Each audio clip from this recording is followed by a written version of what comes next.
छन बाचस्पति ठाकुर सुजीत जी के सामा के तो वहाँ सब बीच राख रहा छी ओना हम एहि पर कोनो प्रयास नहीं केने छी जो गलत गलत मतलब कुछ उल्टा सीधा तो प्लीज गलत ठीक छै फलत की होय छै मतलब गलत सलत फलक नहीं बुझे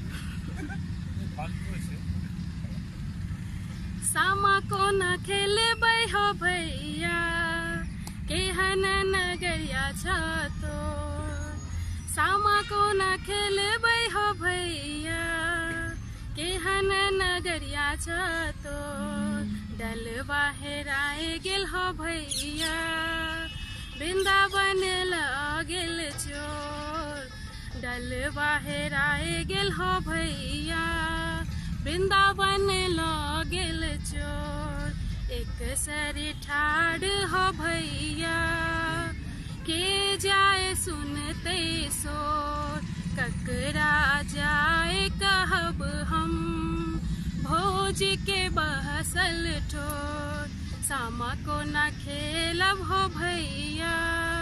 केहन नगरिया छ तोहे आहे भैया चकेवा पोसी खेल कोर तोहे आहे भैया चकेवा पोसी खेल कोर आब को ना बिसरल हो भैया